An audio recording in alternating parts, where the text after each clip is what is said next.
About what's happening in our world right now and how hard it is. And here we go.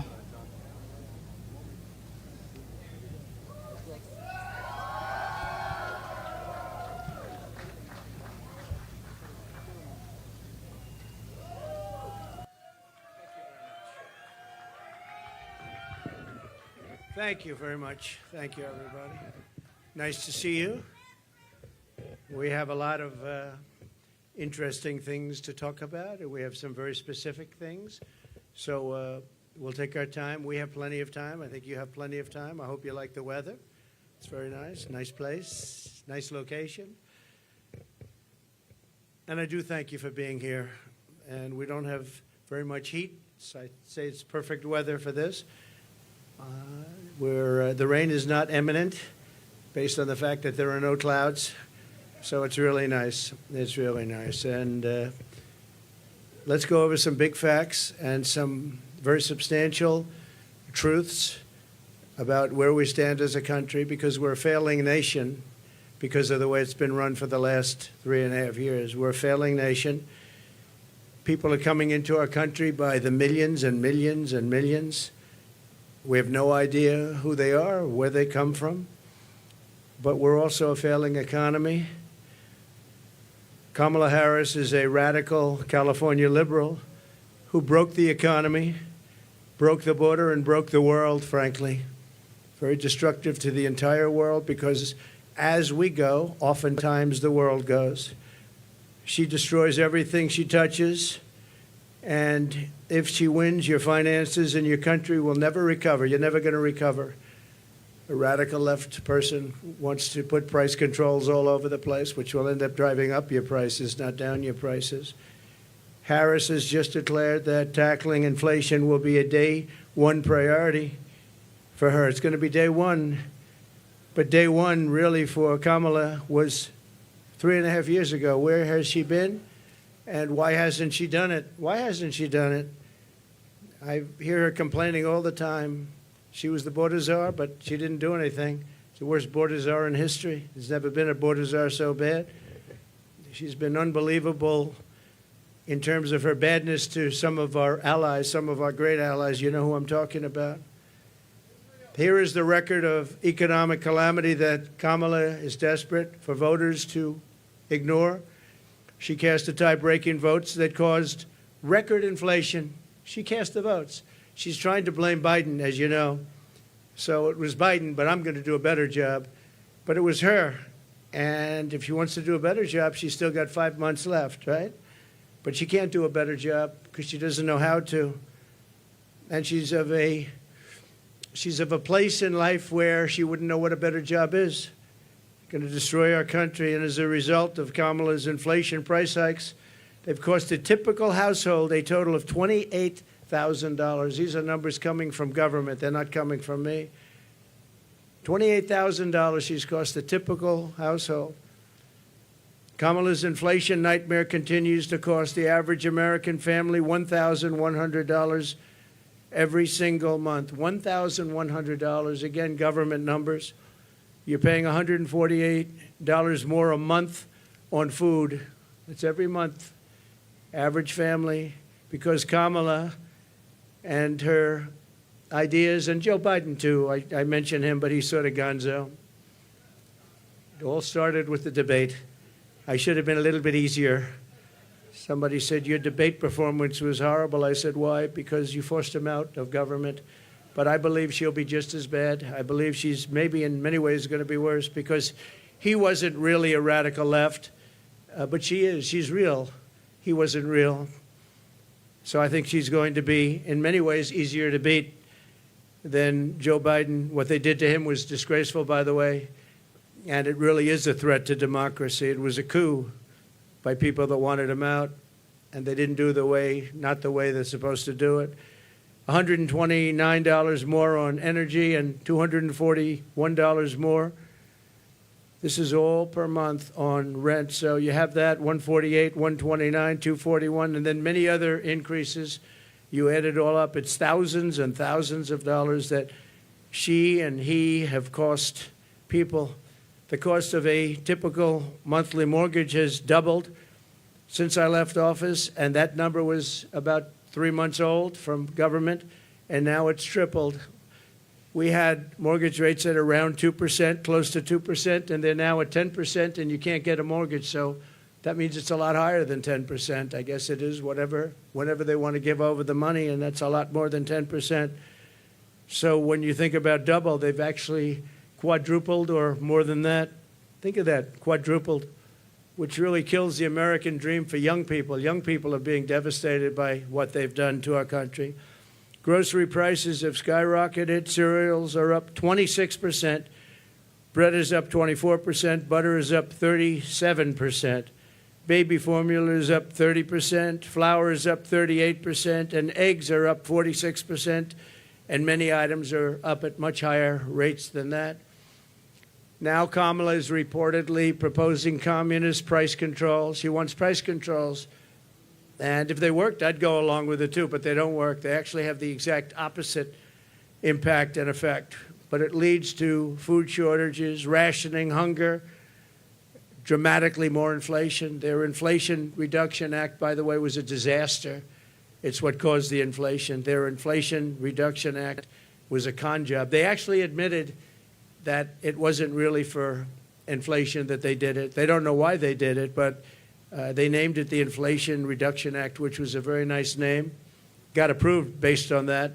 Unfortunately, people didn't understand it. I understood it. I said that's going to cause tremendous inflation, and it did, among other things like energy. She's running on the Maduro plan. We call it the Maduro plan, like something straight out of Venezuela or the Soviet Union. This announcement is an admission that her economic policies have totally failed and caused really a catastrophe for our country, and beyond that, a catastrophe in the world. A little bit unrelated, but not totally unrelated. We have wars breaking out in the Middle East. We have the horrible war going on with Ukraine and Russia. All these things would have never happened if I was president, would have never, ever happened, and they didn't happen. Since Harris took office, car insurance is up 55%, and they just announced it's going to be substantially higher than that within the next week. They expect big increases in car insurance. It's out of control, and insurance generally. Thanks to Kamala's war on American energy, electricity prices are up 32%.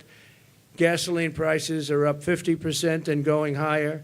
Meanwhile, real incomes are down by over $2,000 a year. So the incomes for people are down $2,000 on average a year, government numbers. The typical American has seen a 4% pay cut under Kamala and Biden, Crooked Joe Biden. Credit card debt has exploded by 50% under Harris to a record high. It's now at a record high. It's never been anywhere close. Since March, and by the way, people are going to have to start paying that, and it's not going to be a pretty sight for the next period of time. It could be a substantial time. Since March of 2022, the average middle-class household has lost $33,000 in wealth. How about that? $33,000. That's average. In July alone, 350,000 people were added to the unemployment rolls. It's a lot of people. 350,000 people added to the unemployment rolls. And think of that. That's in 1 month. That's in July. Virtually 100% of the net job creation in the last year has gone to migrants. You know that? Most of the job creation has gone to migrants. In fact, I've heard that substantially more than beyond the number of 100%. It's a much higher number than that, but the government hasn't caught up with that yet. But virtually right now, as of the time they did this, virtually 100% of the net job creation in the last year has gone to migrants. Harris gave work permits and Social Security numbers to more than 3 million illegal immigrants to steal jobs from Americans. So think of that. And, you know, they're having a lot of problems with Social Security. I'm going to be the one to save Social Security, but they're having a lot of problems with Social Security because under their system of putting all of these people into it, it's going to blow up and fail. If she's elected, Social Security will fail. It'll be a blow up like you've never seen before. It'll be a bankruptcy of the entire system, probably the nation itself. You don't have to imagine what a Kamala Harris presidency would be, because you're living through that nightmare right now, and it is a nightmare. It's a nightmare. And you're going to stop inflation, but we're going to have a crash, and we're going to have a crash like a 1929 crash if she gets in. You saw a gentleman yesterday who got up, one of the top analysts in the world, frankly, and said that if Trump isn't elected, he predicts, and he's predicting you have a stock market crash like 1929. He also said the only time and the only reason the stock market has gone up, even though it had some bad moments recently, maybe because it looked like the race was going to be a little bit closer, but I think we'll take a substantial lead. You saw the polls come out today. We're leading in most of the polls, but you'll have I have a lot of friends over there. So I don't think they're reporters, however, are they? This was supposed to be for reporters. Thank you very much.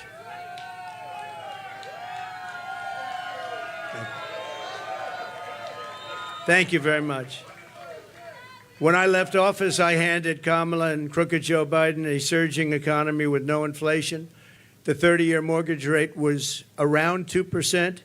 Gasoline had reached $1.87 a gallon. We actually had many months where it was lower than that, but we hit 187, which was a perfect place, an absolutely beautiful number.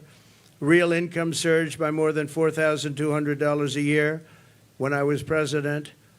Harris and Biden blew it all up. If Kamala wins the election, the worst is yet to come. You'll have a real problem in the future because people don't respect her in the world. People don't respect her in the economy. Economists are laughing. They can't even believe this is happening to our country. And she wants to change a free enterprise type country into a communist type country. That's what she knows. She's considered far more radical than Bernie Sanders. That's all you have to know, far more radical. And she picked somebody that's far more radical than Bernie Sanders. He approved a bill recently, tampons in boys' bathrooms. He wants tampons in boys' bathrooms. It's terrible. It's terrible. But that's the person that she picked. Surprising pick to me. I was shocked. He's also got one of the worst run states. Many people are leaving the state, sixth most. And from her state, she destroyed San Francisco. She destroyed, as the Attorney General, she destroyed California along with Gavin Newsom.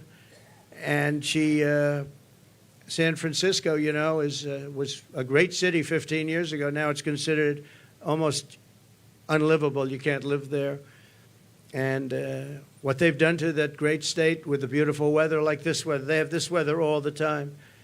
And they have the ocean, they have the sun, they have everything good. But what they've done to it is a shame. And she's going to do the same thing to our country. It was the policies.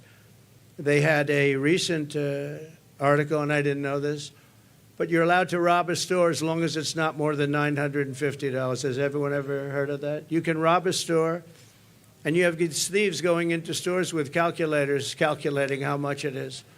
Because if it's less than $950, they can rob it and not get charged. That was her that did that. Harris is campaigning on the largest tax increase in American history, including ending the Trump tax cuts, one of the largest tax cuts ever in our country's history, and working with families, a gigantic capital gains tax hike they want, and a new wealth confiscation tax. It's called wealth confiscation tax, which isn't going to make all of her supporters, you know, she's got some supporters that are wealthy people because they're stupid people, but they're wealthy people. She said that a 70 to 80% tax rate is, quote, a bold idea that should be discussed and studied, 70 to 80%. She co-sponsored legislation to abolish very popular private health insurance, which 150 Americans rely on, dumping everyone onto inferior socialist government-run healthcare systems with rationing and deadly wait times while massively raising your taxes. She wants to take away your private healthcare. There are many people in this country who spend a lot of money on private healthcare. It's the best healthcare in the world, by the way, but they want to do it. They worked hard to make money, and they want to do it. Under her, you're not going to have private healthcare plans anymore. And you can be a wealthy person or a middle-income person, and you want to spend on a really good plan, better than a government plan could be, far better. and you're not going to be allowed. You're all going to be thrown into a communist system. It's a communist system. You're going to be thrown into a system where everybody gets health care. You wait for your doctor like 10 months, 12 months, 11 months. You got to see some of these plans, how they work in other countries. It's disgraceful. So private health care is gone. She wants it out. Now, she could change on that, and she might change on that. She's changed on everything, but I said, why are you changing? I actually was asking somebody that knows her, why is she changing? She had these policies and ideas for years and years and years and very solid on them. All you have to do is go back and look at your tapes, which many have been discarded because they don't want, discarded by the fake news, because they don't want people to see what she said just a year ago and 2 years ago. I've never seen anything like it. Even my statement on waiters, waitresses, caddies, a lot of great people, people that drive cars, no tax on tips. All of a sudden, out of the blue, she comes out. That was months ago I said that. And she came out and she said, no tax on tips. She could have at least said, you know, President Trump had some great ideas, but one of the ideas was no tax on tips. I think it would have been nice, and people would have accepted that. But she just came out like it was hers, and she never had her. In fact, just the opposite. The IRS is all set up to really go after people that make tips. And they passed legislation and signed executive orders making it really hard on waiters, waitresses, and that was very recently. That was just before I made the proposal. They were really going after people. So they're lying when they say that, you know, this is what they want to do, because their legislation, which everyone knows, and their executive orders were extremely tough. They also put 88,000 new IRS agents in that can go and harass everybody. She wants to close dozens of existing power plants, causing rollbacks of power in our country. You're going to have brownouts, blackouts, the likes of which you've never seen, and plunging millions and millions of people into poverty. That's going to put them into poverty, and they're not going to have heat. They're not going to have air conditioning. She wants to close dozens of existing power plants. So maybe she'll change that too. But she's got a lot to change. Almost everything she's ever said, she's got to change. Nobody's ever seen, and that's why we're here. Nobody's ever seen anything like it. She wants to abolish coal, oil, and natural gas, 84% of U.S. energy supply. And it's the coal and the natural gas, clean coal, I call it, and oil, natural gas that create electricity. And by the way, I'm a big fan of electricity. If we're going to go with the AI, if we're going to do that, I don't know if you know, but we need twice the amount of electricity currently supplied for everything to the entire United States of America. So to be competitive on AI, I was talking to Elon Musk. We had a great discussion the other night. I agree. And he said a big problem is getting the approvals to create all of that energy, all of that electricity, specifically electricity, and you're going to need that for other forms of modern business too. And I'll get it done, but other people aren't going to get it done. They're not going to be able to get it done.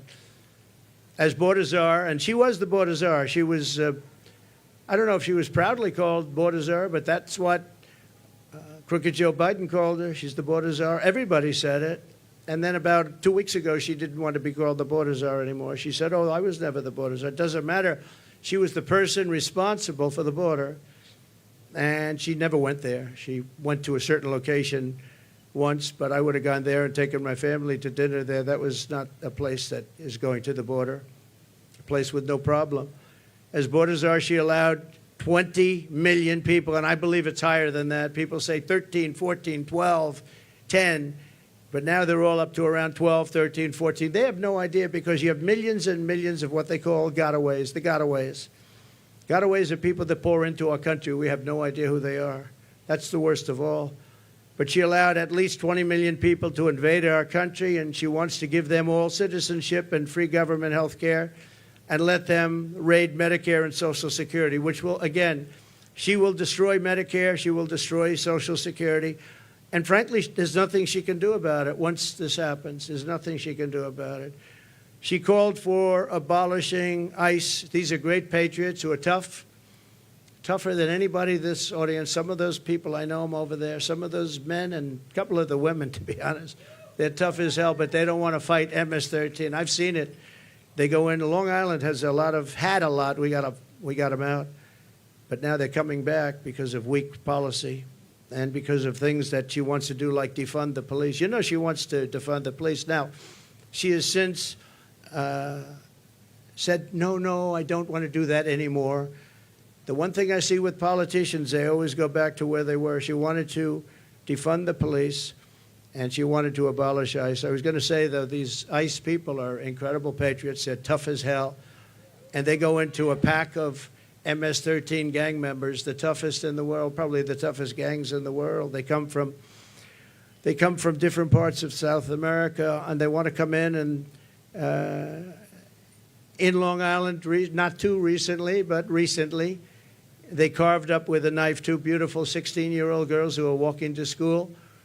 And the reason they used a knife instead of shooting them was very simple, because it's more painful. They wanted to watch them agonize.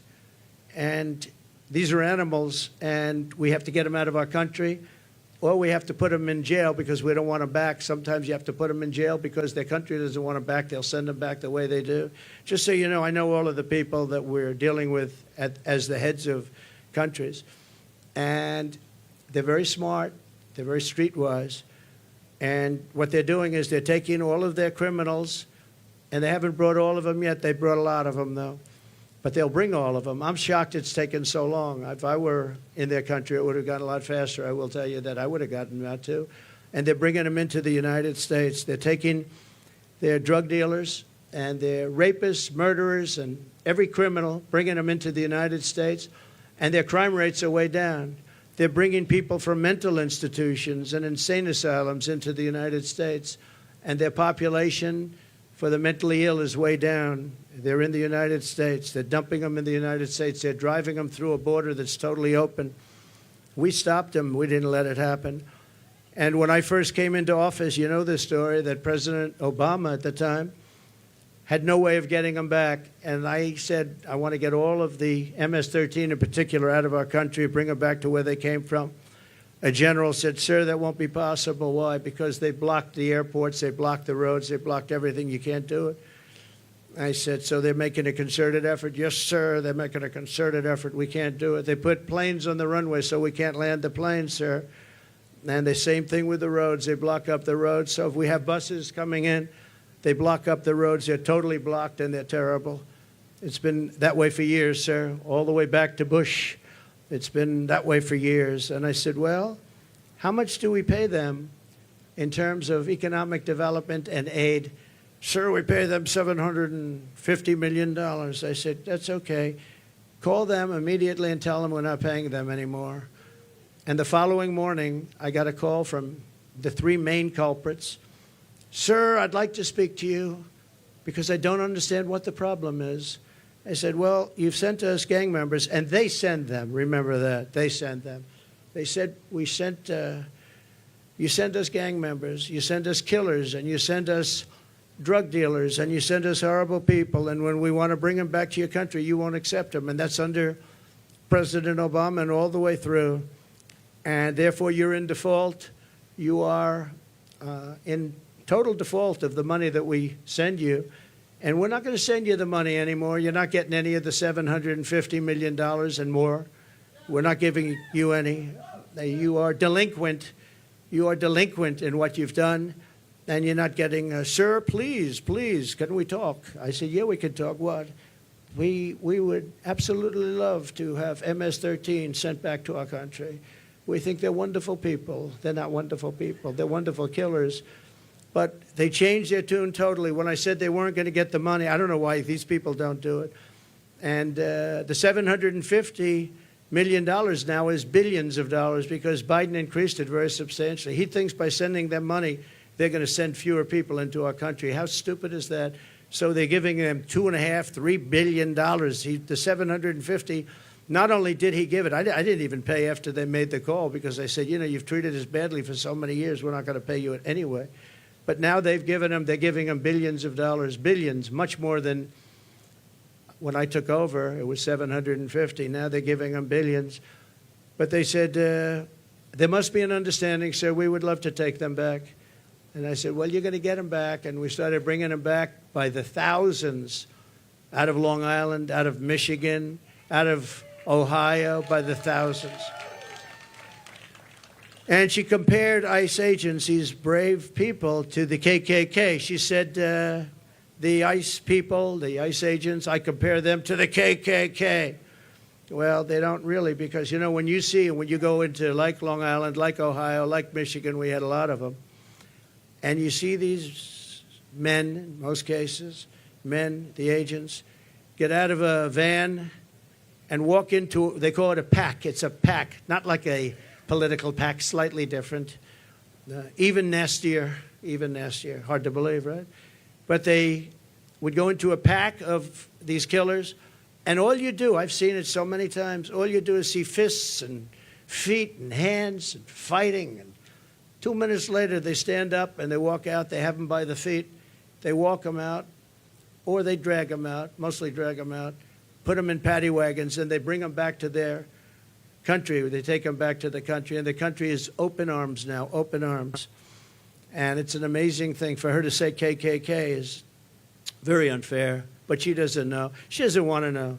She's a very strong communist lean.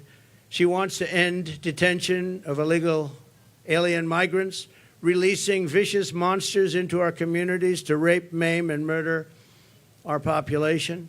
She endorsed defunding the police and no cash bail nationwide. She was the original no-funder. And the only thing Kamala Harris can deliver is horrific inflation, massive crime, and the death of the American dream. She is in favor of the death of the American dream because everything she does really stops. Any one of these items stops the American dream. We want our youth to go back and dream of being successful, someday being really successful and employing lots of people, and you can't get up early enough. I gave up that life for a life of politics. I gave up all of these beautiful places that I have all over the world for a life of being abused by the fake news media. And yet I would do it again. Somebody asked me the other day, would you do it again? I said, absolutely. Why would you do it? Why would you put yourself through? They go after you. They weaponize government. You have to deal with crooked judges that are after you and crooked prosecutors. And the New York court system is vicious and totally biased and, frankly, totally crooked. Why would you put yourself through? I said, because we're going to make America great again. That's what we're going to do. And it's very important. So when I win, I will immediately bring prices down starting on day one. We will end Kamala's war on American energy, and we will drill, baby, drill. We're going to drill, baby, drill. That's going to bring down prices of everything because energy brought it up. When they went away from my policy, they quickly went back to it, but by that time it was too late. They lost control. But they've gone back to it, and if they win the day after the victory, they'll stop with all the drilling. But they went back to it because prices were going through the roof. They were going really bad, and that's what caused our inflation, and that's what destroyed the lives of many Americans. We're going to reduce energy and electricity prices. I will, by at least half within a 12-month period. We'll be able to reduce prices between regulation and having a tremendous supply, which we have. I always say we have more liquid gold under our feet, more than any other nation anywhere in the world, including Saudi Arabia and including Russia. We're going to terminate the Green New Scam. It's called the Green New Deal. It's a scam. And rescind all unspent funds. We're going to rescind that and pay off debt. And we're going to reduce debt. We took almost $10 trillion for nonsense, for absolute nonsense. We'll do bridges. We'll do roads. We'll do things that we need. But we're not going to be spending it or wasting it stupidly and have China laugh at us. I remember when, just a short while ago, Kerry goes, hops in his private plane, flies to China to talk about the energy prices and the energy situation in China with President Xi, who I know very well. Had a very good relationship until COVID came in, but that was a fence too far. But we had a great relationship, and Kerry would go up there, and he'd leave so happy. But they don't do anything. They just talk. They said, oh, yeah, we're going to do that. Oh, as soon as we get to it. In the meantime, they're building a coal plant every week, but now I hear it's 2 coal plants a week. and we're dying for energy. We don't have energy, and they're getting set for the AI because they're going to create so much electricity, and we're not going to be able to do it. But you'll do it if I have it, because that's an emergency. We have to be able to compete with China and other countries that are able to create new energy if they want to, and they're going to want to, and they do want to. But they're building at least one coal plant a week. Germany, as you know, went a little bit like us, and that was the end of Angela because their whole economy crashed. And their new government is building coal plants all over the place. They're building brand new coal plants, nuclear plants, and other things because Germany was going to fail. So why are we following these countries that tried it and failed? And they're smart countries. They tried it, they failed. Why are we doing this? Why aren't we creating great energy plants, great sources of energy, instead of playing this game with wind that is ruining everything, killing all your birds, destroying the fields, all these gorgeous fields. You got windmills all over the place, and you have birds. You want to see a bird cemetery? Just go under a windmill. You see thousands of birds dead. The bald eagle, if you kill an eagle, they put you in jail for years.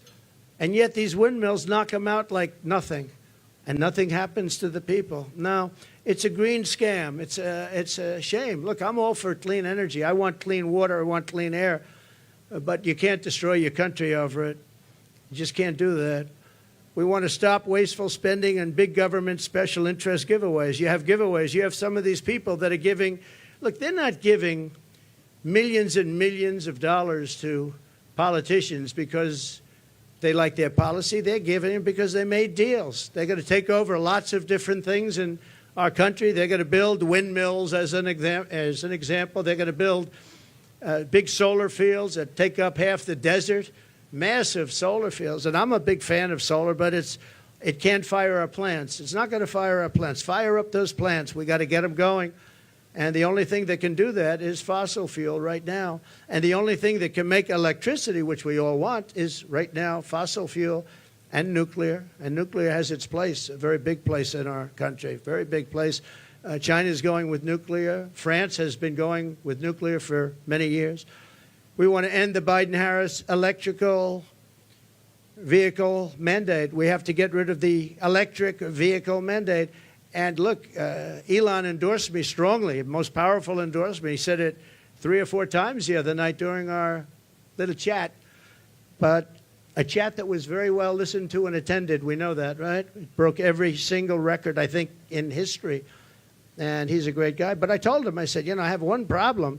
I'm all for the electric car, but it's a very small percentage. I think the electric car is incredible. I think what you've done is incredible. But some people are going to want gasoline-propelled cars. They're going to want hybrids. They're going to want other types of cars. And Elon, they're going to have to do that. And he understands that fully. And I think he was amazed by this electric vehicle mandate. They want it for trucks, too. If you do it for trucks, you're not going to have any. You talk about a supply chain problem. A truck going from New York to Los Angeles, if it's electric, will have to stop 6 times for long periods of time. If you have diesel fuel, it goes all the way, and you can even come a piece of the way back before you have to reload. And with diesel, the truck gets lighter because you're using up the fuel. With the electric, it stays at a heavy weight. An electric truck is 2.5 times heavier than what we would call our traditional trucks. And a man from a company said to me, sir, I've been buying trucks. For 50 years, I've been buying them, and every single year they got better and bigger and stronger and more powerful and more efficient, more fuel efficient. And now we build apartments in the truck, sir, and you would be proud to stay in those apartments. And then I say, I don't know if I would. But I know exactly what he meant. Those big, he said, it's incredible, the trucks. I said, who builds the best truck? He didn't tell me. He said, they all do. You have 4 companies, 5 companies. They all do, sir. They build great ones. He said, but for 50 years, they got better. Every year, I started off with 1 truck. I said, how many trucks do you have now? 27,000. I said, 27,000, and all big ones. He's the biggest. This is the biggest. He said, for 50 years, I've been buying, and every single year, they got better, more efficient, stronger. He said, if they make us buy electric trucks, we will go back 70 years because the truck is worse than the one we had 50 years ago. And he said, I won't partake in it. They want people, they want the truckers, the trucking industry to do that. One other thing, the truck is heavier, and the battery is much larger than the tanks. And the battery would take up about half of the payload. Think of that. But just as importantly, the battery and all that goes into electric is much heavier. The truck it weighs 2.5 times more than a normal truck fired up by diesel. And he said, if that's the case, sir, you would have to rebuild every single bridge and road in America because the weight is so enormous. It wouldn't be able to go on the bridges and all of the different weight-bearing roads in America. I said, did you explain this to the people? I mean, you know, a 5-year-old child, if he was hearing these things, it doesn't go far. It takes too much room. You don't have any room left for anything. It's almost the whole thing would be carrying a battery. Does anybody explain this to these people? We do explain it. They know it very well. At the end of the meeting, they say, we don't care. Just start making your electric truck. We're not going to do it. We're not going to do it, he said. So we're going to repeal all that. We're going to repeal Kamala's regulatory onslaught, saving households an estimated $5,000 a year at a minimum. The massive tax cuts and no tax on tips, we're going to make sure it gets done. She's not going to get it done. She didn't hear about it until I said it, and then she went out and she went and did it. And the other thing, no tax on Social Security. We're not going to have seniors who have been decimated by inflation pay tax on Social Security, and we'll get through it through growth. We have tremendous growth potential in this country, but not with these people running it, because all they're going to do is take away, and they want to take away your growth and your growth potential. Again, I say it all the time, we're a nation in decline. We're a failing nation. Right now, we're a failing nation, and we're going to soon be a great nation again. That's going to happen. Another thing we're going to do, having to do with a lot of reasons, a lot of things, and the economy in particular, we're going to seal the border. We're going to stop the invasion. We're going to send the illegal aliens back home. We're going to bring down the cost of health care and housing. We're going to make sure that Social Security is not going to be increased in terms of years where people have to wait much longer. I mean, we have an obligation to take care of these people. And just so you know, I didn't do it in 4 years. I never even thought about doing it in 4 years. And they probably don't want to do it, but they're going to have no chance. They're going to have no choice, because a lot of the people that are coming in are being signed into Medicare. They're being signed into Social Security. And it's just going to explode. And it's going to happen very fast, and it's going to be very ugly. It's not going to happen with us. We're going to open up tracts of federal land for housing construction. We desperately need housing for people who can't afford what's going on now. And when we open it up and we take off some of the restrictions and regulations, you know, in California, 50% the cost of a house is regulations. They have to adhere to regulations that bring the cost of the house up by 50%. We're going to bring back our supply chains to stop costly supply chain disruptions. We have tremendous disruptions. I have it all the time, and I think you do too. We order things, and I keep saying, well, when's it getting here? Sir, there's a supply chain disruption. And, I mean, you end up getting stuff like 3 months late now. I don't know, all these geniuses over here, I think we can say that. I'm not sure that you're necessarily as much into it, but they are. And I will say that very often, we have problems with supply chains where I'm waiting for things for weeks and weeks. And I say, by the way, whatever happened to it? Supply chain, sir, it's not coming in. And it's a terrible thing. Nobody ever thought a thing like that would happen to our country. We're going to restore peace and stability all throughout the world. And you all know Viktor Orban. He's the Prime Minister of Hungary, and a very tough man. He's a good man, but he's a tough man. And they asked him, what do we need to stop all of the wars with Israel? What do we need to stop the wars in Russia and Ukraine and all the other wars that are starting? He said, when President Trump was here, we had no wars. We didn't have Russia lining up at the borders to go and attack Ukraine. We would have never had Hamas, because Hamas had no money, because Iran had no money. I said to China and everybody else, if you buy from Iran, you can't do business in the United States. And I'm not looking to be bad to Iran. We're going to be friendly, I hope, with Iran. Maybe, but maybe not. But we're going to be friendly, I hope. We're going to be friendly, but they can't have a nuclear weapon. They can't have a nuclear weapon. And we were all set to make sure that they don't have a nuclear weapon, because once they do, it's a whole different world. It's a whole different negotiation. But Viktor Orban said, if you put Trump in, nothing's going to happen. Everyone's going to be peaceful, because they were afraid of Trump. Now, I don't like saying that I said that. I would say maybe they respected Trump. But he said they were afraid of Trump. They didn't know where he was coming from, and they were really afraid of him. They're not afraid of these people. And being afraid isn't so bad, but I would say more importantly, they respected me. But he didn't use that word. He said they were afraid of Trump. And we would have not had any problems with China and Taiwan. We wouldn't have had any problems with Ukraine and Russia. We wouldn't have any problems with anything. But we will stop inflation. We will make America affordable again. And we're going to bring back the American dream. We have all these young people that are coming out of schools, colleges, everything else, and they're not going to have the American dream. They don't even think about the American dream. Right now, they just think about survival. And I just want to end by saying we have tremendous potential in this country. We can do amazing things, and we can do them fast. We have to get the criminals out. We have to get them out immediately and fast and tough. We're going to rely on our local police. Our local police law enforcement has been so incredible. And they know. Somebody said, how will you get them out? How will you know? The local police know the name and serial number and middle name and last name and where they come from of every single bad guy that's come into our country.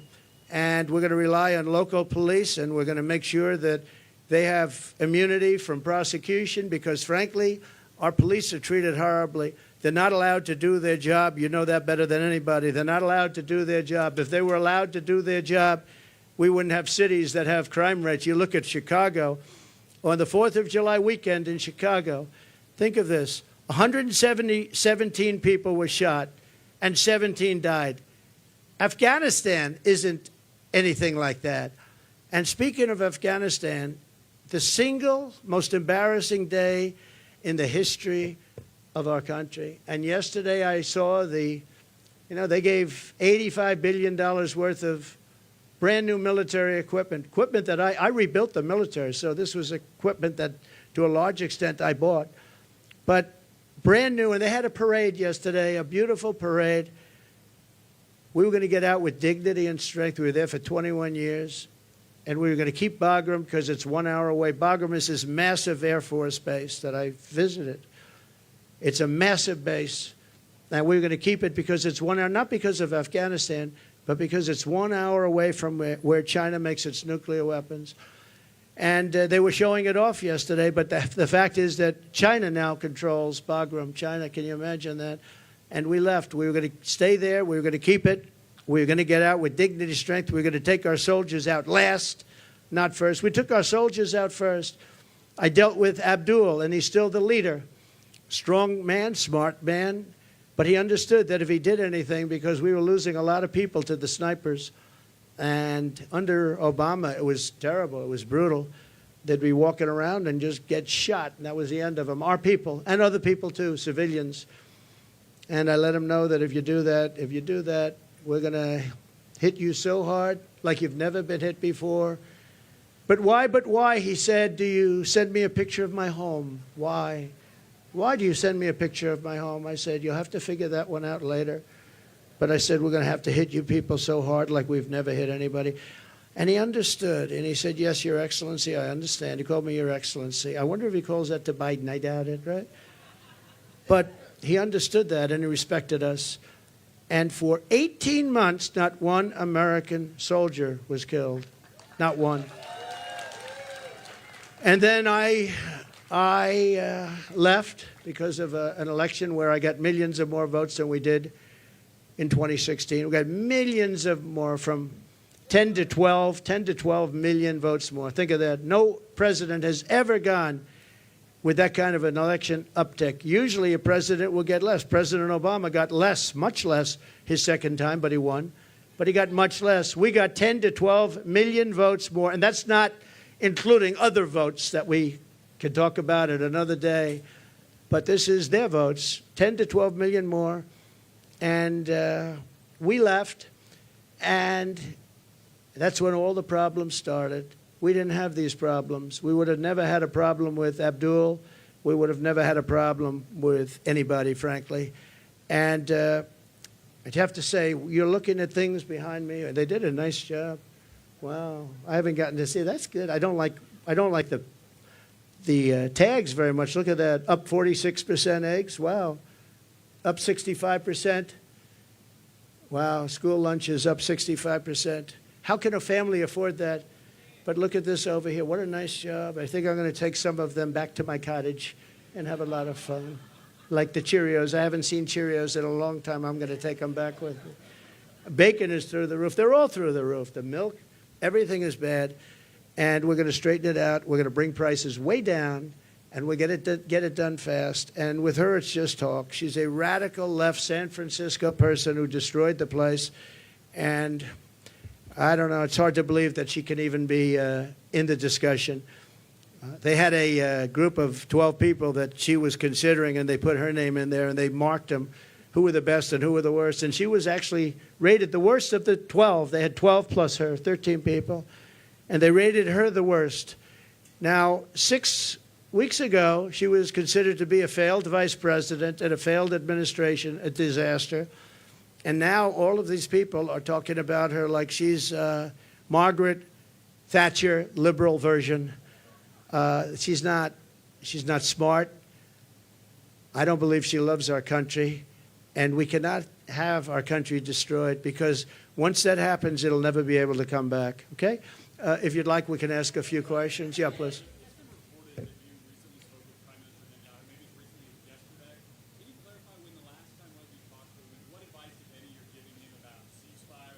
Yeah. The last time I saw him was at Mar-a-Lago, and he came with his wife and a large group of people. And we had a very good relationship with him and with Israel.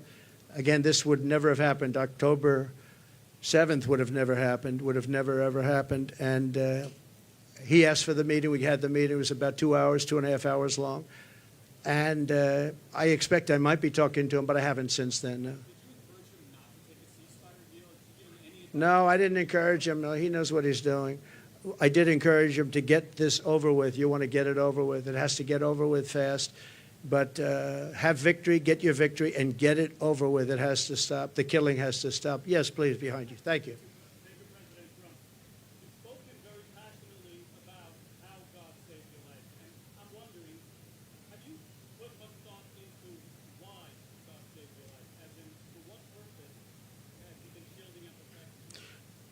So, I don't know if you heard the question. You've spoken about God saving your life. That I've spoken passionately about it. And something happened, because that was a miracle. I never looked that way. The audience was massive, and it was in front of me.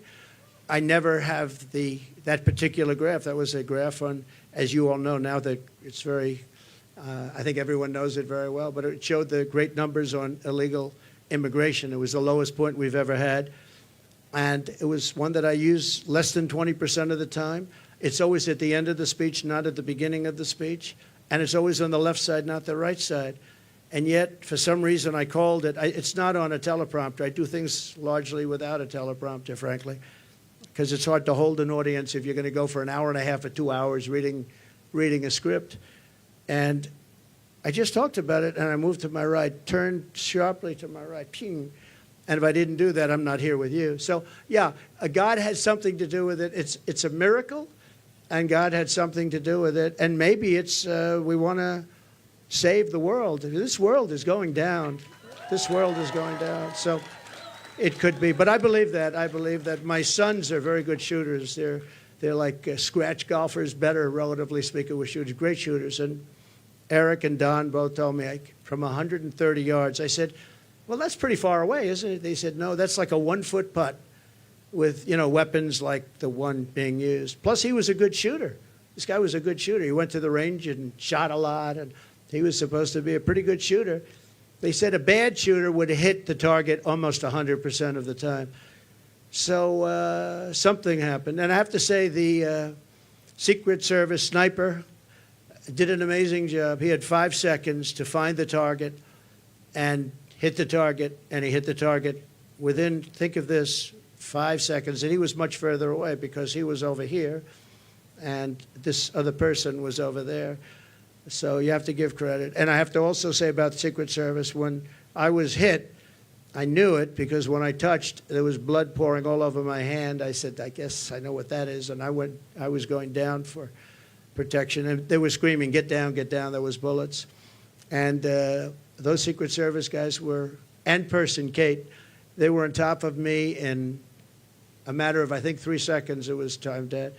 And bullets were coming out. I would hear the bullet. I didn't realize you could hear it, but now I know very well.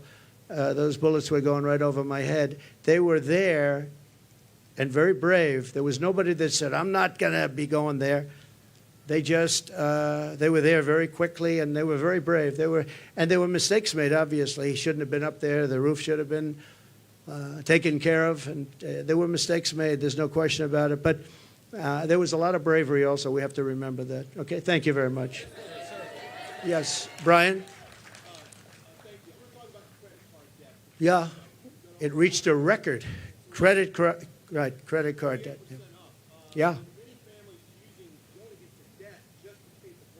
Yeah. Well, I would say my message to them, so he said, credit card debt is at the all-time high. It's never been like this. What's your message to America? How are we going to solve that, and what will they do? You know what I think they should do? They should, on November 5th or sooner, if it's early voting, which largely it is, which is ridiculous. We should have one-day voting, paper ballots. We should have voter ID, and we should have proof of citizenship, because people are voting and people are going on now without citizenship.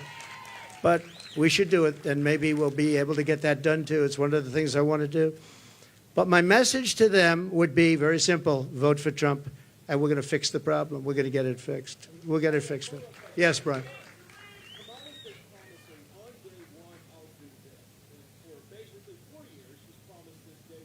Yeah. So she is saying when she gets in, she's in now. And especially with Biden, because, I mean, he's not in the best of shape. But you know what? She's in there now. She can do anything she wants. And she's still saying, if you elect me, I'll do this, I'll do. Why didn't she do it? Here's my one question. It's the easiest question. Because she complains about everything. Why didn't she do it? That's all I ask. On day one, we're going to drill, baby, drill, and we're going to close the border, and we're going to let people come in, but they're going to come in legally. They're going to come into our country legally. But on day one, we're going to do many things. You know, I can do a lot of things at one time. But the questions often is, what's the first thing you're going to do? I would say we have a tie. We're going to close the border. We're going to stop the millions of people coming in, and we're going to take all of the criminals that have come in, and we know every one of them. I know. And the local police know better than anybody else. They're going to work with us. I've spoken to a lot of the sheriffs, every police, virtually every law enforcement group in America has endorsed Trump. I don't think anybody's endorsed Kamala. Not one. I don't think anybody's endorsed him. And you know that better than anybody. In Florida, all over California, they've endorsed me. We have the relationship I have with law enforcement. And these are great people, and people that we have to really cherish and respect and let them do their job and protect them. And you'll always have a bad apple in everything. You have bad apples as reporters. That I can tell you many. I'd say about 80%. But you're always going to have bad apples. But you have very, very few when you look at it. Very, very few. You have to let them do their job. You have to protect them. But basically, we're going to drill, baby, drill. We're going to get the energy prices down almost immediately. And we're going to close the border. And we're going to get the crooked ones out, the bad ones out. And we're going to let a lot of people come in, because we need more people, especially with AI coming and all of the different things. And the farmers need, everybody needs. But we're going to make sure that they're not murderers, killers, drug dealers, and the kind of people that we have largely coming in right now. Okay?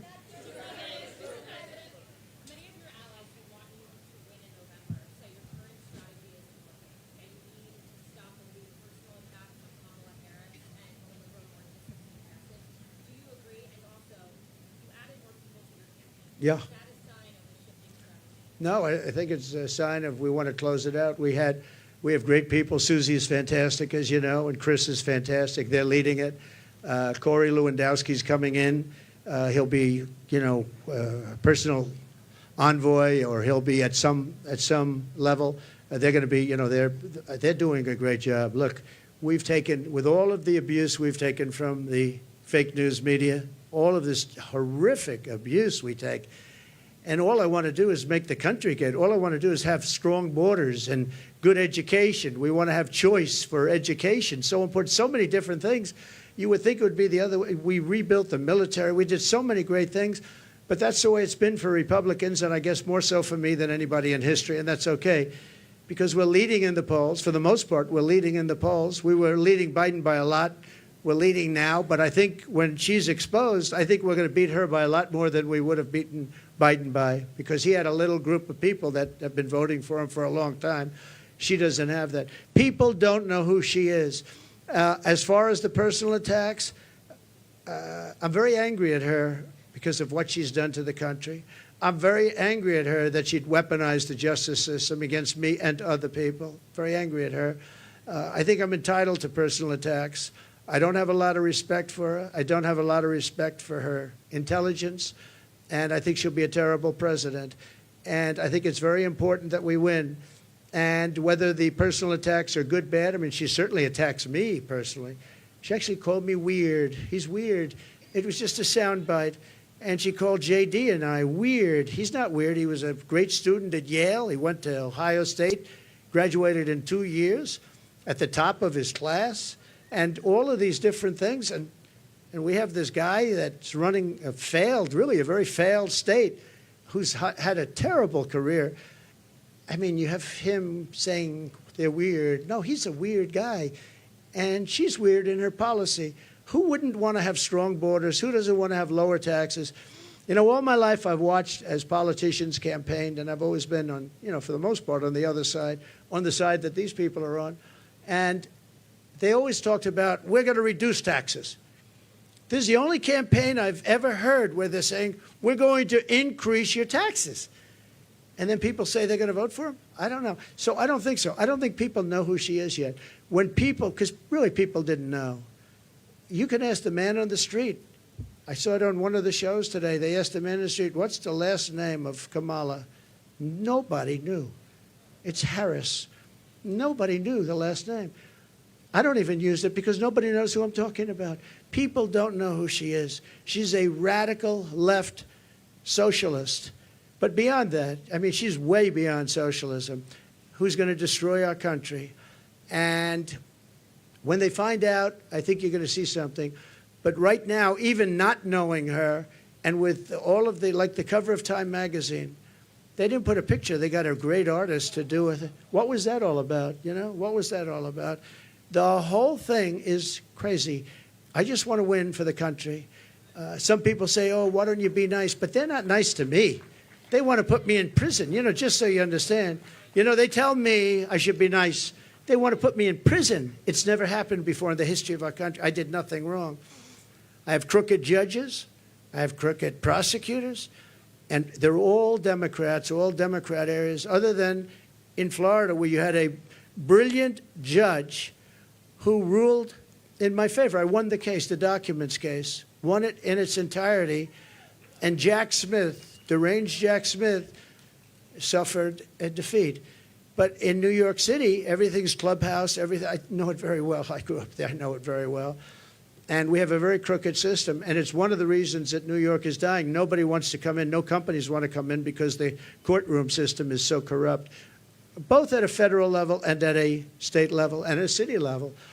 And they put you into an area where you have 3% Republican vote. It's all a rigged deal, just like Fani, F-A-N-I, Fani, with her boyfriend, and I think that's been discredited too. They've been discredited. But think of it. They don't want me to be a little bit nasty. They want to put me in prison. They want to put me. It's never happened before in the history of our country. It's happened in third world countries, but it's never happened here.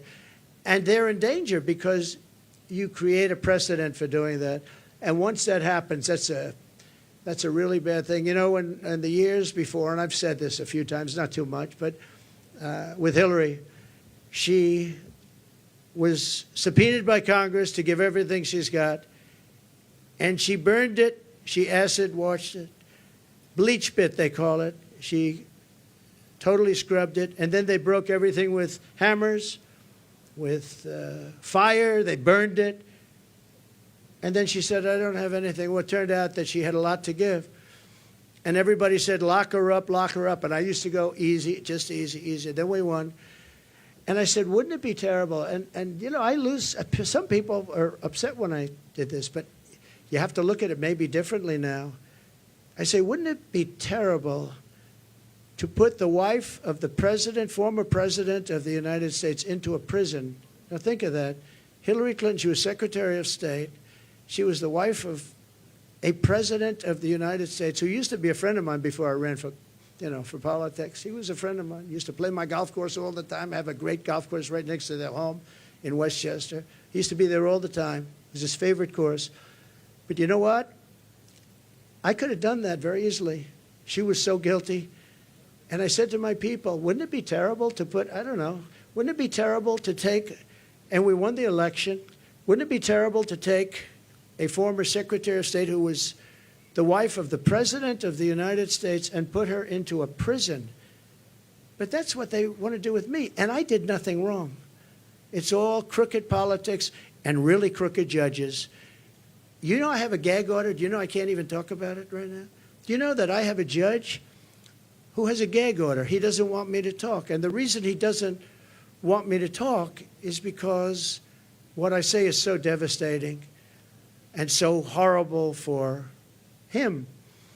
But think of it. I have a gag order. There's never been a politician in history, I mean, probably for any politician for a city council office.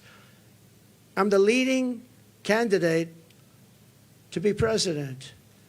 I won virtually unanimously. You know, I beat everybody. It was the quickest primary in history. There's never been one that was done so early. I had people that were very talented people, and I beat them by 45, 50, 60, 70, 80 points.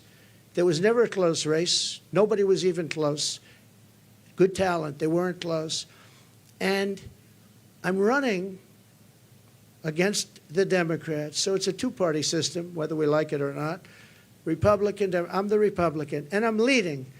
But let's say I'm tied, but I'm leading. I believe I'm leading by a lot more than people think, and I believe we'll be leading by a lot more. And I have a judge who put a gag order on me. So when you ask me a question, or when you ask me a question, I can't give you an answer, because if I give the answer, they want to put you in jail. He said, we'll put him in jail if he talks beyond the gag order.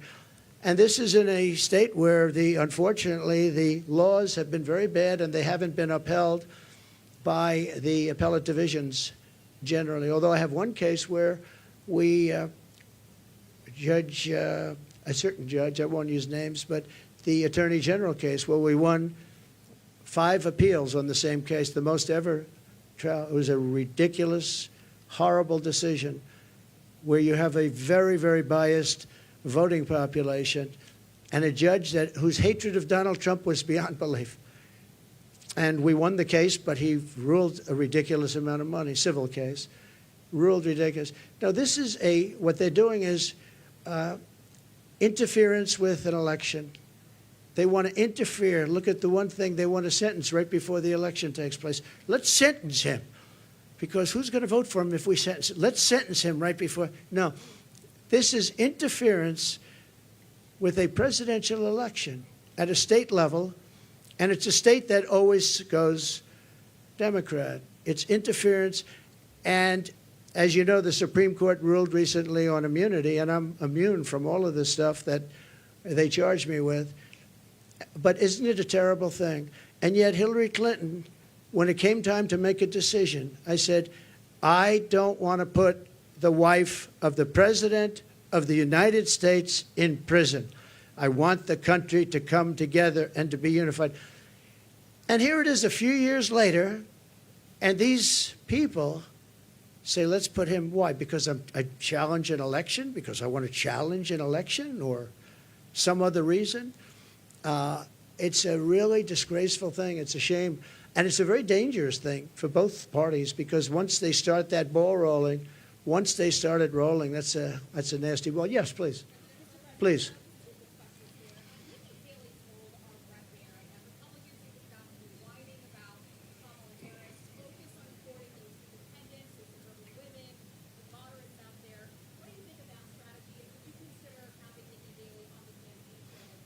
Sure. I think that we've done very well. I think that we're hitting a nerve. I think this is a different kind of a race. All we have to do is define our opponent as being a communist or a socialist or somebody that's going to destroy our country. You know, I fought Nikki very hard. I beat her in her own state by legendary numbers. And I get along with her fine. I appreciate that she endorsed me and all of that. No, I think that I think relatively to what they're doing and how radical they are and how, in many ways, how sick they are, I think I'm doing a very calm campaign. I mean, we're here. There's no shouting. Now, you'll say he ranted and raved, and not you, but some of you will say he ranted and raved. I didn't rant and rave. I'm a very calm person, believe it or not. If I wasn't, I probably wouldn't be around anymore, you know, probably wouldn't be around. But no, I think I appreciate her advice. I have to do it my way. You know, I ran against her, and I did it my way. People said I should maybe do it a different way, but I won in South Carolina by numbers that nobody's ever seen before. You know, it wasn't even close. And I think she's a good woman. I'd love to have her support. Yeah, she gave me support, but I'd love to have her go around and campaign.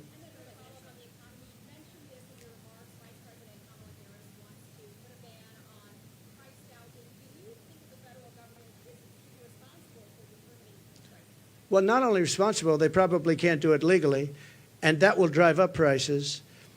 She wants no fracking. Now, she may go and change that. I think she's already changed it. But she wants to have no fracking. I want no fracking. But for her whole life, she said that, no fracking. Then about, I don't know when, a couple of months ago, all of a sudden when she started looking at polls, remember this, she all of a sudden says fracking. I don't think I won Pennsylvania, and I did much better the second time. I won it in 2016, did much better the second time. I know Pennsylvania very well.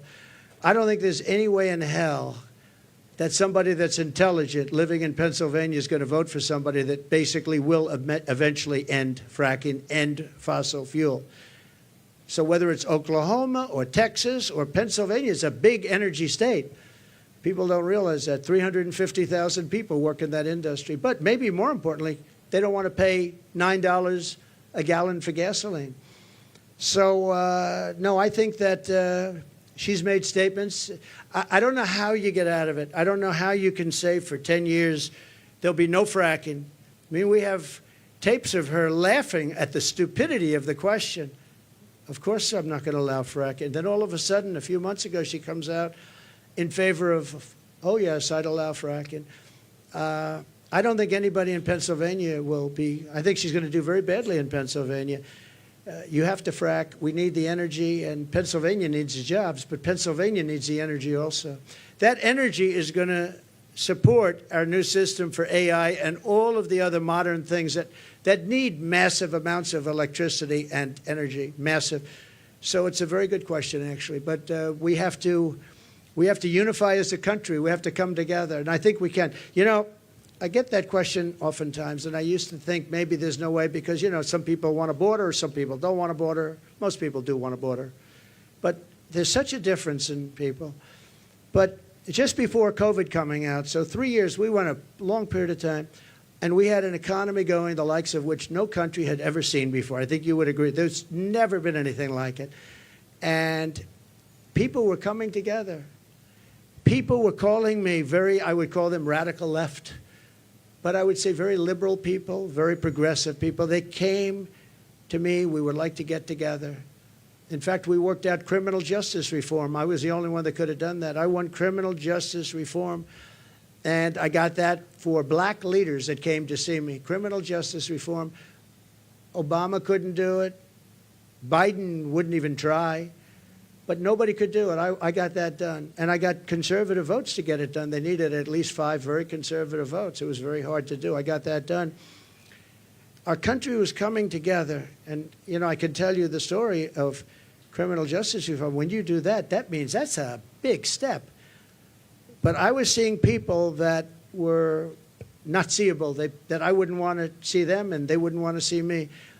And all of a sudden, I was having lunch with people that, if I told you who they were, you wouldn't even believe it. Our country was coming together. Success was bringing our country together. And it can be done. Success will bring our country together again. It can be done. It was an amazing phenomenon. And I used to say, I don't know, it's awfully tough to get it together. I've never seen anything like it. Like, for instance, me getting criminal justice reform done. And I did that with Democrats and some very conservative Republicans who said it's very unfair where people are staying in jail for 35, 40 years.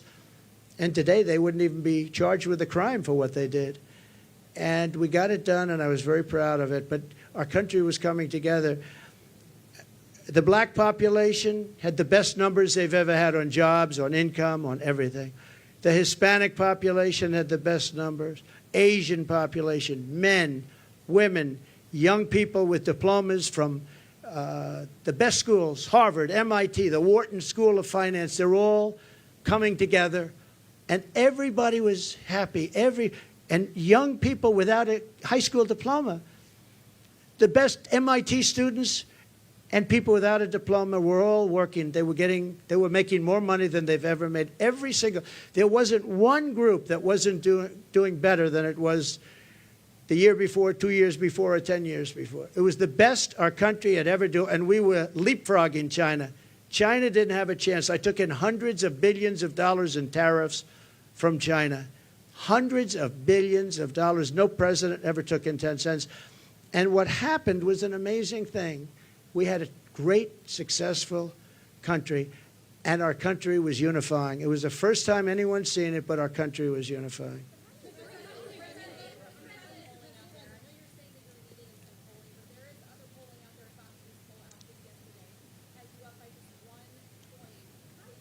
One or 2 points, yeah. And Fox News has always been my worst poll, believe it or not. And even Fox News had me up by 1 or 2 points yesterday. Came out, I think, 2 points, 1 point. I also think, I tend to poll low.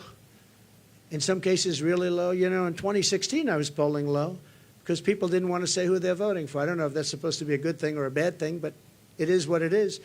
And we did very well in 2016, and we did much better in 2020, much better, but bad things happened. Through COVID, very bad things happened, so we're not happy about that. Yes, I've seen you around a little bit, so go ahead, please. Thank you. Thank you very much.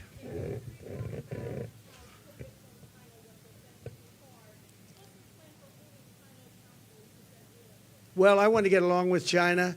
I had a great relationship with President Xi. We made a fantastic trade deal, $50 billion of farm products and manufacturing products they had to buy here, and they were adhering to it. They don't adhere to it anymore because they don't respect Harris or Biden. But as you know, we signed a trade deal with China, and it was actually better than even the USMCA. It was a great trade deal. China had to buy $50 billion, not $15 billion, or not anything else, $50 billion. And it was a great trade deal.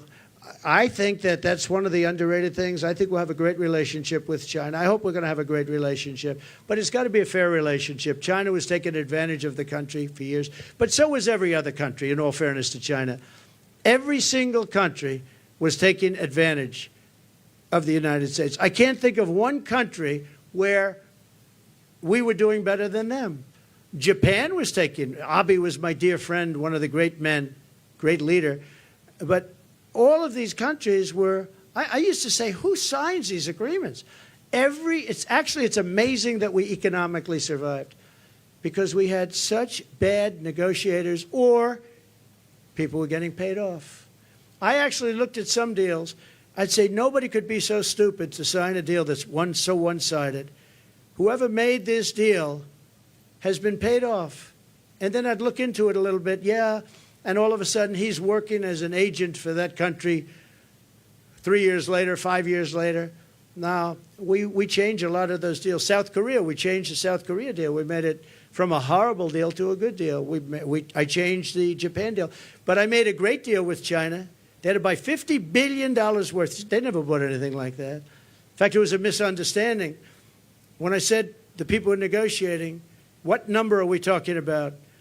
They said 15. I thought they said 50. So when they came back to me, they said, sir, we're all set to get it going. I said, good, what's the number? 15. I said, you told me 50. Why are we going down to 15? They said, no, we said 15. I said, you told me 50. Actually, I heard them wrong. They said 15, but I heard them wrong. So I said, go back and get 50. And we got 50 instead of 15. And it was great. You know, I really think that we can have a great relationship with China. We can have a great relationship with a lot of countries that right now. One of the things with China, I know as much as any country, but all of the countries, the one thing is they have to respect you. If they don't respect you, and I was very tough in countries like Japan, and yet Abe, who was a great man, assassinated, horribly assassinated. He was a great man. He was a great leader. But I believe, and I was very tough on him. I was very tough on Russia. Russia, I was probably the toughest. I ended Nord Stream 2. I ended the biggest deal they've ever done, the biggest pipeline in the world, the biggest. All of Europe was going to be supplied by Russia. And I ended the deal. It was dead. And then Biden comes in and approves it. And they say, oh, I was nice to Russia. No, Putin actually said to me one time, if you're supposed to be like friendly with me, I would hate like hell for you to be angry at me because you are brutal. Think of it. Not only that, the sanctions, but forget the sanctions. I ended Nord Stream 2. The pipeline was dead. And then Biden comes in, and he got $3.5 million, in all fairness, from the mayor of Moscow's wife. Remember that? During the debate, we brought it up, and Chris Wallace, who's not the father, there is no resemblance between him and Mike Wallace, that I can tell you. He said, you shouldn't be talking about that. I said, why not? They got the family, $3.5 million from the mayor of Moscow's wife. Why wouldn't I talk about that? He wouldn't let me talk. I said, I'm negotiating against two people, not one. I turned out to be right because a year later, that was a big scandal. Why did he get $3.5 million? But Biden approved immediately the pipeline in Russia, Nord Stream, and he killed the Keystone XL pipeline, 48,000 jobs. He killed it. He did the exact opposite of what he should have done. Yes, please. I know you had your hand up. Nice to see you.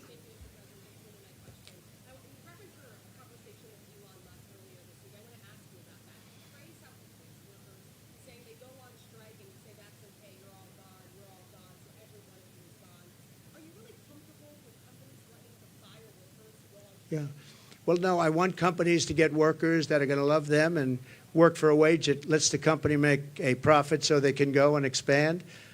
In that case, they moved, as you know, they moved the company from California, Elon, from California to Texas because they were able to get things that California wouldn't give. And I did ask him one question. You're moving a very big company out of California that's been there for years into Texas. Did the governor ever call you and say, like, let's work it out because we don't want to lose you? And he said he never called. Governor Newsom, he never called. And you would have thought, if I were governor of California and if Elon or anybody else, they have oil companies leaving, I would be calling. But no, Elon wants to run an efficient company, and if he has to he got rid of a lot of people on X or former Twitter. A lot of people gone, and it still works. It still works. So you got to run the company productively, and there are going to be a lot of jobs around. I want it so that a person doesn't get lucky and find a job. I want a person that could look for 10 jobs, and all 10 companies want them, and you negotiate much more than you'd get by doing what you just suggested. So, he's a strong man. He's a strong guy. He's a brilliant guy. And he wants to get the best he can, and he wants to get the best workers. He pays a lot of money to a lot of his workers. It's, to a certain extent, supply and demand. But ultimately, that's what's going to lead to a great country. So. Just to follow up on that really quickly, because some people took it that as you saying that you would be comfortable with companies threatening to fire workers.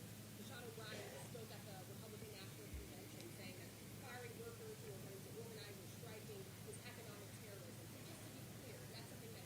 Well, that's not, they weren't organizing against Elon. He let them go because he was having a lot of problems in California. They were making it impossible for him.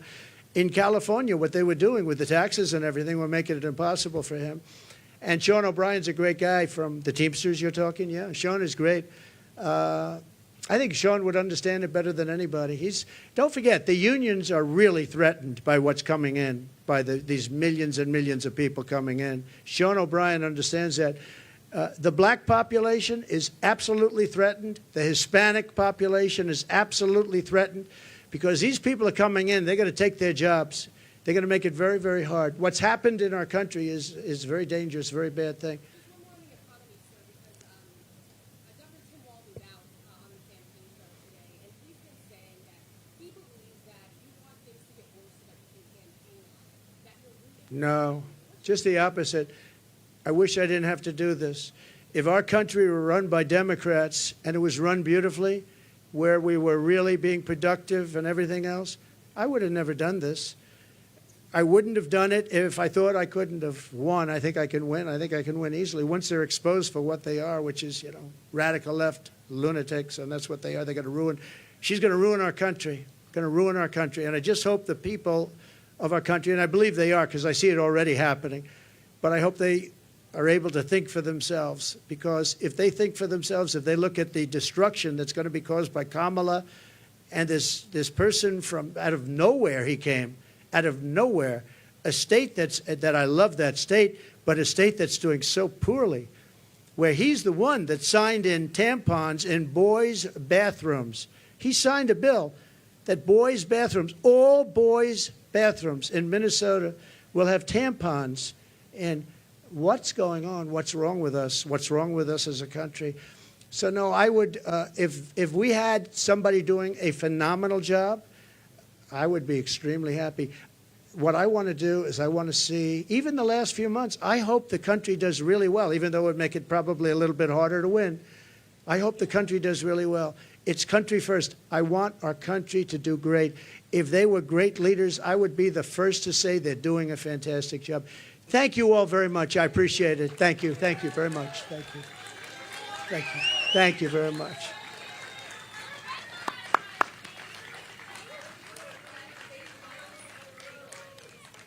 What? Do you regret debating President Biden so early on in your race? Do I regret debating Biden? So it was his request. He said we should get the debates on early, and I was willing. Don't forget, I got CNN, I got Jake Tapper and Dana Bash. They're not Trump people. They wanted to have a debate where their mics are turned off when the other person's answering the question. They gave me every single thing that I couldn't approve, and I said, yeah, I'll do it. So they got the debate on their terms. They got the network that they dreamt of. But that was really his decision. I had to decide whether or not I felt I wanted to debate him. And I think they didn't want to debate, but I agreed to every single thing. It was a debate where they said, we'll give him something that it'll be impossible for him to accept, and I accepted all the terms, other than when they had us sitting down at a desk, and I said, I think that makes us look bad. I don't want to sit down. Let's stand up. And they agreed to that. Other than that, we gave them CNN, we gave them Dana, and we gave them Jake. And by the way, I have to say, Jake Tapper and Dana Bash were unbelievably straight and honest, and I give them a lot of credit for that. A lot of people were saying you couldn't have a fair debate. I think we have that with ABC. I have some people at ABC that don't like me too much. I find it to be about the worst. George Slobodopoulos. I have a lot of people at ABC that I find it to be actually the most unfair of all the networks, and they want to do it on ABC. Whatever, I don't mind. The question that you're asking, though, about whether or not the debate should have happened would have been a better question to ask of Joe Biden, because had he not done the debate, he would still be running for president and people would be hiding him, just like they're hiding her right now. You know they're hiding her no different than him, because I believe she's grossly incompetent, and I don't think that when people hear what she has to say, they're going to buy it. Thank you all very much. Thank you. Thank you.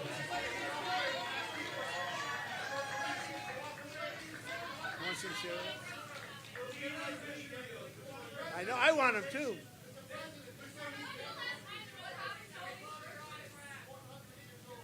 She's 100 years old. She wants my autograph. I think we should do it. What do you think? Where is it?